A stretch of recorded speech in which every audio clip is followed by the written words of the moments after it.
Hello बच्चों, आज हम पाठ 5 पृष्ठ रसायन में जानने वाले हैं जो कोलाइडी विलयन होता है उनके कोलाइडी कणों का जो आवेश है वो किस प्रकार से उत्पन्न होता है। तो कोलाइडी कणों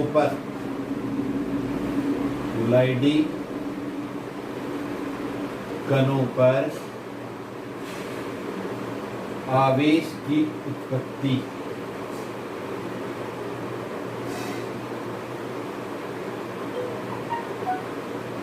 और इस सिद्धांत का नाम हम रखते हैं विद्युत द्विपरत सिद्धांत। इस नाम से भी इसे जाना जाता है। बात करते हैं कोलाइडी विलयन की। कोलाइडी विलयन के जो कण होते हैं या तो वे धनावेशित होंगे या ऋणावेशित। अक्सर देखा जाता है कि धनावेश और ऋणावेश कैसे आया। कोलाइडी कणों पर धनावेश या ऋणावेश पाया जाता है और उसके जो परिक्षेपण माध्यम के कण होते हैं, माने जिस माध्यम में उसे घोला गया है उसके कणों पर विपरीत आवेश होता है और कोलाइडी विलयन होता है कुल मिलाकर कैसा, उदासीन। अभी कणों पर आवेश कहाँ से आया? ऐसा माना जाता है कि कोलाइडी विलयन में सूक्ष्म मात्रा विद्युत अपघटे की उपस्थित रहती है। ध्यान रखेंगे, क्या बात बताई? कोलाइडी विलयन में सूक्ष्म मात्रा विद्युत अपघटे की उपस्थित रहती है और यदि उस विद्युत अपघटे को भी निकाल दिया जाए, जैसे हमने शोधन में करा था, अगर संपूर्ण रूप से विद्युत अपघटे को निकाल दिया जाए तो कोलाइडी विलयन क्या हो जाता है? स्कंदित हो जाता है। कोलाइडी विलयन नष्ट हो जाता है, उसका निलंबन में चेंज हो जाता है। वो स्कंदित हो जाता है, नीचे बैठ जाता है, निलंबित भी हो जाता है, अवक्षेपित हो जाता है। कई बातें इसके बारे में कही जाती हैं। तो कोलाइडी विलयन नहीं रहता है। तो फिर वो जो हमारा क्या है, वो जो हमारा कोलाइडी विलयन के अंदर विद्युत अपघटे है वो ही इस कण के किसके लिए उत्तरदायी है? उन कणों पर उपस्थित आवेश के लिए उत्तरदायी है। तो हम लिखना प्रारंभ करते हैं। कोलाइडी कणों पर धनावेश या ऋणावेश पाया जाता है। कोलाइडी कणों पर धनावेश या ऋणावेश पाया जाता है और परिक्षेपण माध्यम के कणों पर, देख लें, परिक्षेपण माध्यम के कणों पर उसके विपरीत आवेश पाया जाता है। अतः कोलाइडी विलयन कैसा होता है? उदासीन होता है। अतः कोलाइडी विलयन उदासीन होता है।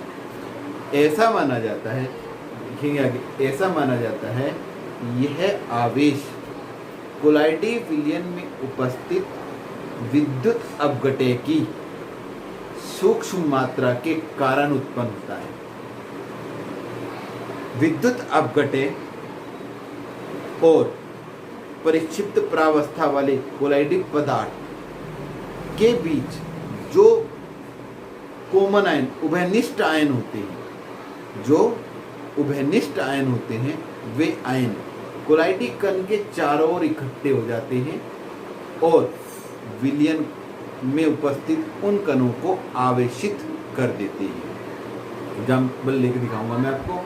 आवेशित कर देते हैं और परिक्षेपण माध्यम के विपरीत आवेश वाले कण उसके चारों तरफ एक द्वितीयक लेयर बना लेते हैं, जिसे द्वितीयक परत कहते हैं। जो पहली परत बनी वो उभयनिष्ठ आयनों की बनी और उसके चारों तरफ परिक्षेपण माध्यम के कणों की द्वितीयक लेयर बन जाती है जो विलयन को उदासीन कर देती है। जैसे हमने एक कोलाइडी विलयन लिया, जैसे फेरिक हाइड्रोक्साइड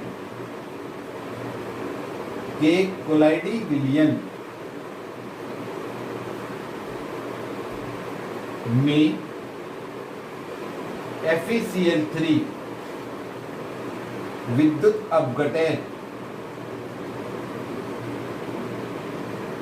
उपस्थित रहता है,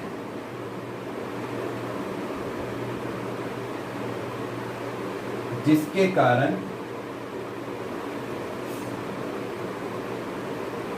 इसके कण धनावेशित होते हैं। देखिए कैसे, ठीक है, आपको समझ में आएगा। फेरिक हाइड्रोक्साइड, इस पदार्थ को आप देखिए, फेरिक आयन देता है और OH आयन देता है। FeCl3 इसको देखिए आप, फेरिक आयन देता है और क्लोराइड आयन देता है। तो कॉमन आयन हो गया फेरिक आयन धनावेशित आयन है। तो जो फेरिक हाइड्रोक्साइड है इसके चारों ओर ये फेरिक आयन इकट्ठे हो जाएंगे क्योंकि उभयनिष्ठ आयन है, और यहाँ पर एक दूसरी परत बनेगी, ये हो गई प्राथमिक परत फेरिक आयन की, प्राथमिक परत, और यहाँ पर क्लोराइड आयन की दूसरी परत आ जाएगी, इसे कहते हैं हम द्वितीयक परत। तो इस प्रकार से हमारी ये एक लेयर बन जाती है। अभी मैं आपको इसे कण के हिसाब से दिखाता हूं। जैसे फेरिक हाइड्रोक्साइड का ये एक कण है FeOH का होल थ्राइस, तो इसके चारों ओर फेरिक आयन इकट्ठे हो जाएंगे।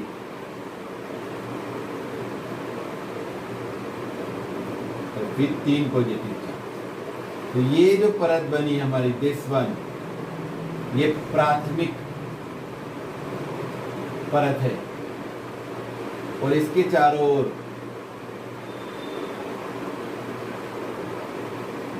ये क्लोराइड आयन परिक्षेपण माध्यम के उदासीन आयन, जो उदासीन करेंगे ऋणावेशित आयन, ये द्वितीयक परत। इसे हम ऐसे भी शो करते हैं। इस प्रकार से हमारा क्या हो गया, ये विद्युत जो आवेश है वो कैसे उत्पन्न हुआ, कोलाइडी विलयन में उपस्थित विद्युत अपघटन के कारण उत्पन्न हो जाता है। अब कभी कभी जो कोलाइडी कण पर आवेश है, दूसरी बात हम ये पढ़ेंगे, तो हमने पढ़ ली विद्युत द्विपरत सिद्धांत, ये कहलाता है हमारा। जो कोलाइडी आवेश है वो हमारे कोलाइडी विलयन बनाने की प्रकृति पर भी निर्भर करता है। जैसे मैं आपको एग्जांपल लेता हूँ, दूसरी बात है ये कोलाइडी कणों पर आवेश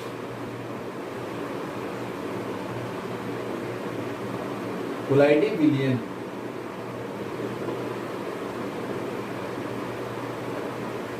बनाने की विधि पर भी निर्भर करता है।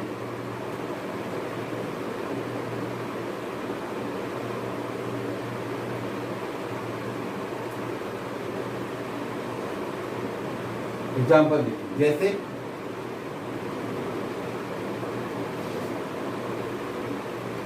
AgNO3 सिल्वर नाइट्रेट व KBr की क्रिया से सिल्वर ब्रोमाइड के कोलाइडी विलयन बनाए जाते हैं।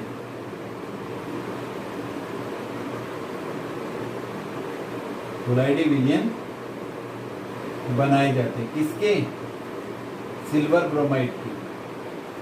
अब देखिए कंडीशन ए, यदि सिल्वर नाइट्रेट की मात्रा अधिक है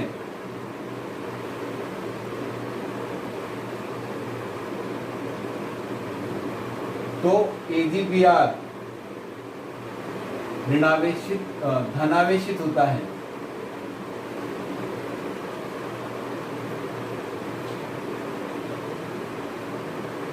कैसे देखे जरा, देखो जब इनकी क्रिया होगी तो AgBr बनेगा। तो AgBr में आप देखिए सिल्वर आयन है और ब्रोमाइड आयन है, और ज्यादा क्या है AgNO3, तो AgNO3 भी इसके अंदर होगा। तो सिल्वर आयन और नाइट्रेट आयन, तो कौन सा आयन हो गया, सिल्वर आयन क्या हो गया हमारा उभयनिष्ठ कॉमन। तो जो कण बनेगा इसका इस प्रकार से बनेगा, AgBr ये चारों तरफ इकट्ठा होगा सिल्वर आयन, और ये हो गई इसकी नाइट्रेट आयन की दूसरी परत। तो ये प्राथमिक और ये तो कैसा है, ये धनावेशित। AgBr यहाँ कैसा है, धनावेशित। बी, यदि KBr की मात्रा अधिक हो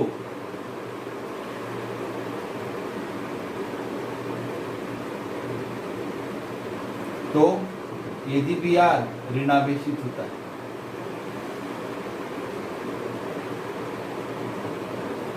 क्यों होता है भाई ऐसा, भाई देखो AgBr तो होगा ही, बनना तो AgBr ही है, सिल्वर आयन और Br आयन। अब ज्यादा कौन है, ज्यादा है KBr, तो सारा सिल्वर नाइट्रेट खत्म, तो क्या बचेगा KBr और KBr बचेगा, तो K प्लस और Br नेगेटिव। अब वेनिस्टाइन कौन सा है? Br negative. अब AgBr के चारों ओर कौन इकट्ठा होगा? Br negative. तो अब ये कैसा हो गया? नेगेटिव ऋणावेशी। ठीक है, तो ये जो कण है वही AgBr का कोलाइडी विलयन बनना है।